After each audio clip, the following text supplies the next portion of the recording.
Game one of the preseason is over, and for anybody who got up early to watch the game, I commend you.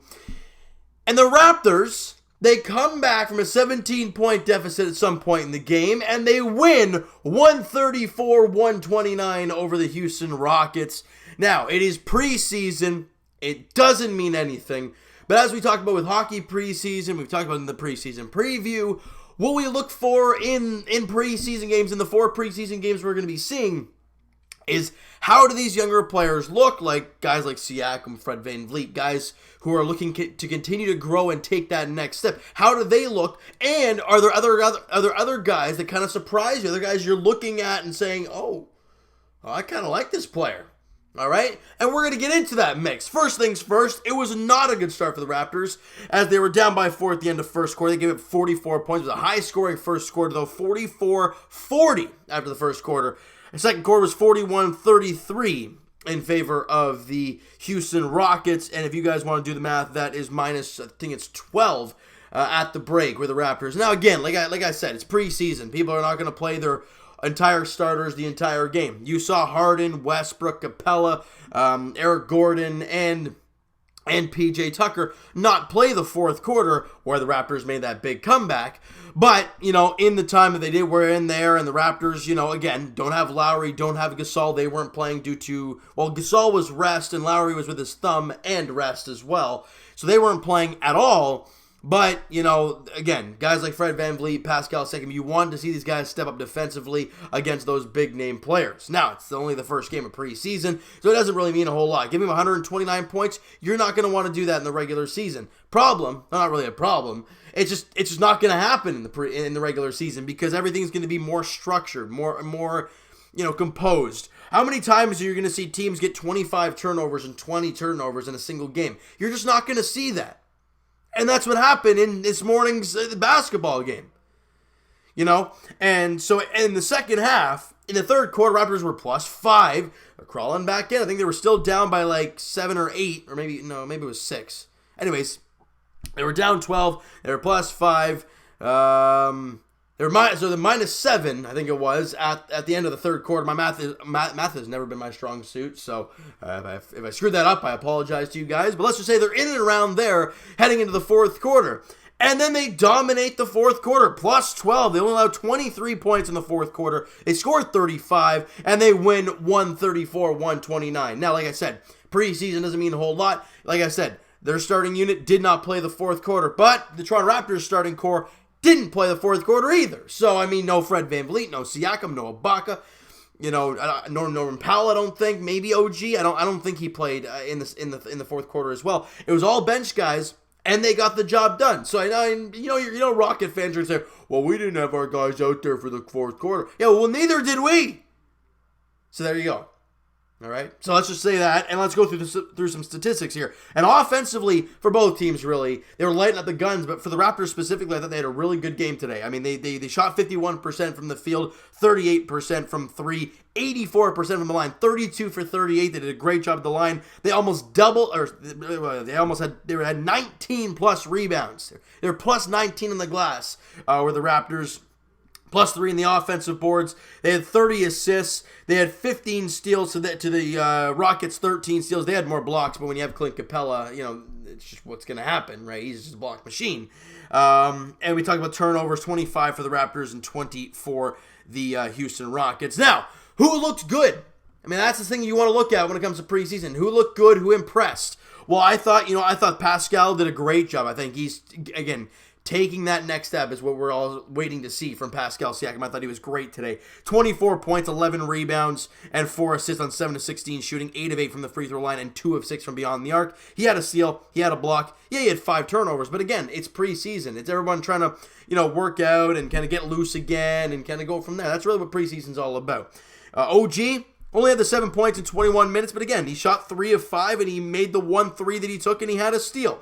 So yeah, as much as he wasn't lighting up the gun, taking 7, 10 shots a game, he shot over 50%. He shot 100% from 3. He had a steal. I thought he was all right. Serge Ibaka, I thought he was spectacular.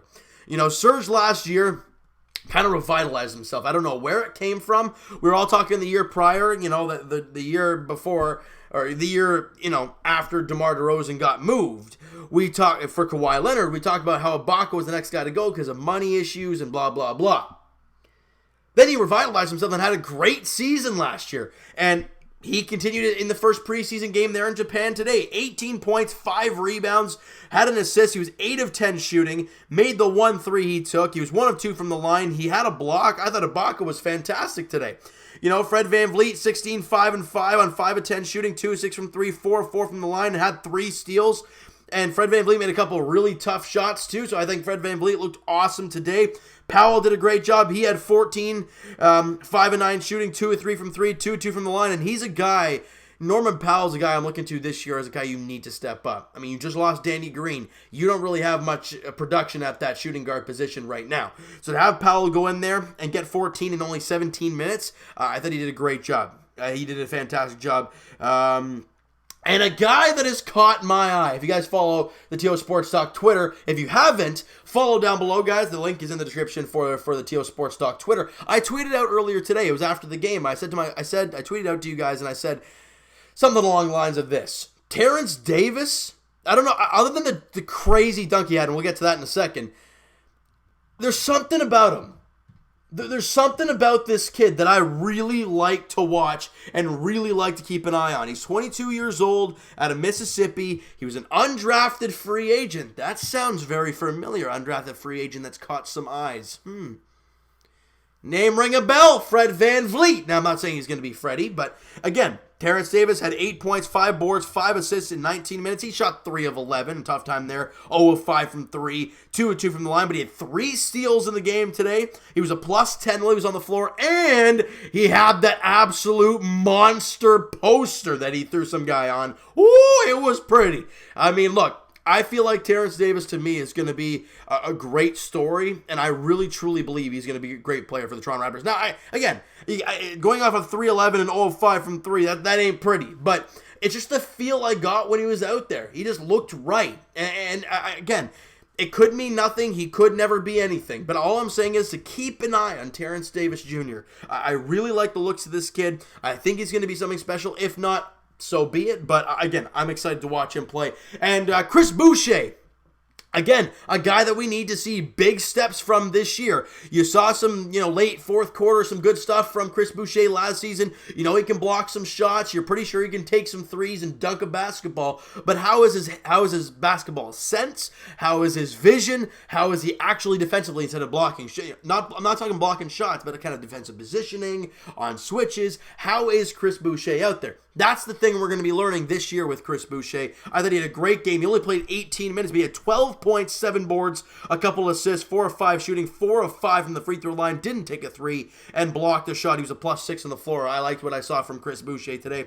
And Matt Thomas, the 3-point specialist, we saw a couple of those today, one especially in transition. I thought he was great. 8 points, 3 boards, an assist on 3 of 7 shooting, 2 of 5 from 3. He had a steal in only 14 minutes. I thought Matt Thomas is a guy I'm going to really like this year. He reminds me of kind of like a JJ Redick, or even a Danny Green for that matter, a guy who's going to come in and shoot threes. I love it. I love that. And Ronnie Hollis-Jefferson, again, nothing too crazy statistically, but again, sound stuff, did a good job. I thought he was pretty good defensively. Again, that's what he is advertised as, a good defender, Rondé Hollis-Jefferson. And I thought he did a good job offensively too. In 13 minutes, he had 7 points, 5 boards, 3 assists, 2 of 4 from the field, 3 of 4 from the line, 0 of 1 from 3. But he had a couple steals in the game. He was a plus 3 on the floor. It was a great job there.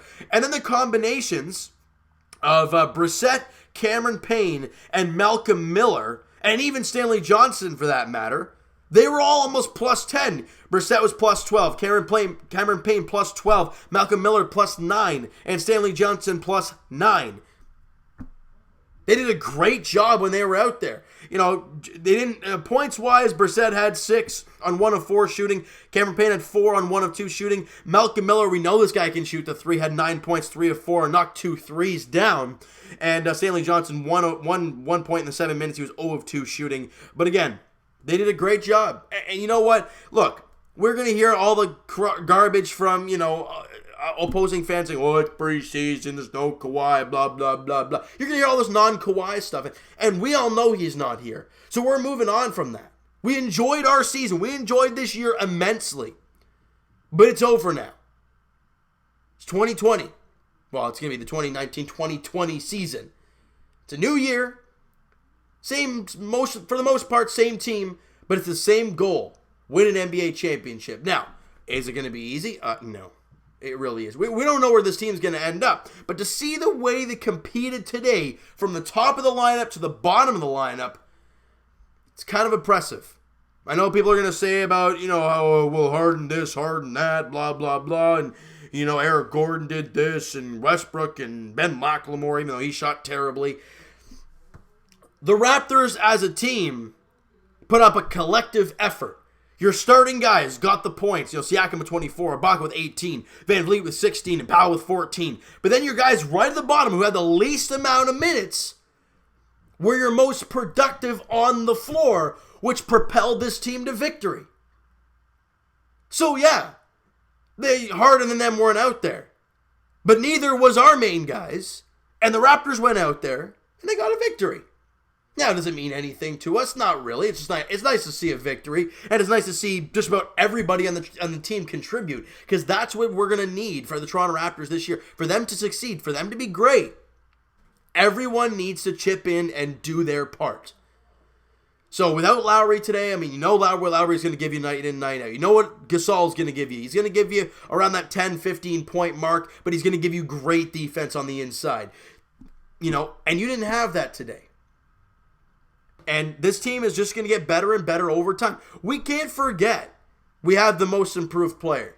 You can't forget Fred Van Vliet and how clutch that guy was. You add Lowry and the way he plays with Gasol, the way this team is not going to be as bad as people think. Now, I read in the comments yesterday's video, people were saying in the 3-4 seed. That's kind of where I see them sitting as well. I don't know if Philly's going to be the same team they were last year. Losing Jimmy Butler is a huge loss. Yeah, they got Tobias Harris, Joel Embiid, Ben Simmons, and all that. They lost J.J. Redick as well. I don't see them being a juggernaut team this year. If anything, they took steps backwards in my eyes, but hey, I'm not one to judge. And Milwaukee lost Malcolm Brogdon. They definitely subtracted from last season. Boston, it's tough to say because Kyrie's stats and Kemba's stats might be a little shaky because Kemba was like the only guy shooting in Charlotte. Obviously, being now in Boston, there's a lot of other guys who have to shoot the ball. Jaylen Brown, Jason Tatum, so they might not be as functional right away as you'd expect. And those are the top three teams that people expect. And they really all subtract, and they're all real question marks. Same with the Toronto Raptors. Now, talent-wise, going into the year, yeah, maybe we're not one of the top 3 seeds in the Eastern Conference. But we have learned this Raptor team thrives on people just not picking them to win ever. And that's fine. We're used to that. So let's use that, take a game in, game out, and go through the season and have a good time, all right? So, guys, you know what that is going to do? Actually, hold on. Before I even wrap this thing up, the second preseason game for the Toronto Raptors is on Thursday as they go to... is this in Tokyo again? Yeah, Tokyo, Japan again. They're playing game 2, I guess, of the series against the Houston Rockets. It is October the 10th at 6 a.m. again. Set your alarms again, people, because it's going to be happening again. The good news is, though, I will... am I getting up for that game? I don't work that day. I'm going to have to wait and see how it all plays out, though. But, that could be an interesting wake-up for me, all right? So, you know what, guys? That is going to do it for this one. If you guys enjoyed this video and you guys enjoyed the first game of the preseason for the Toronto Raptors, smack the like button. I do appreciate that. Hit the subscribe button if you guys have not already. Comment down below your guys' thoughts on the game today. If you get a chance to watch it, good on you. I want to hear everything you want to talk about with the Toronto Raptors team. Is there anybody on this team that you saw today that really just kind of opened your eyes a little bit and caught your eye that we're not all used to seeing? Kind of like none of the mainstays, right? Let me know in the comments below if there's anybody that stuck out to you. I want to hear your guys' thoughts about everything towards Toronto Raptors and this upcoming season. And I'll talk to you guys. Our Twitter's down below for myself. Follow up, send me a DM, guys. Do all that great stuff. I said that earlier, but I'll say it again. And I will talk to you guys Leafs edition. I think it's on Thursday as well, as the Leafs welcome in the Tampa Bay Lightning to Scotiabank Arena. The Leafs look to get back into the win come after 2 tough losses, the shootout loss to Montreal, and then last night to St. Louis. They faced Tampa at home, 7 o'clock puck drop there. Vasilevsky, Anderson, the expected starters in that game. And as for the Raptors, like we talked about, they play Thursday morning against Houston in Tokyo, Japan once again. All right, so thank you guys so much for listening and watching. Hope you guys enjoyed this video. Talk to you guys then.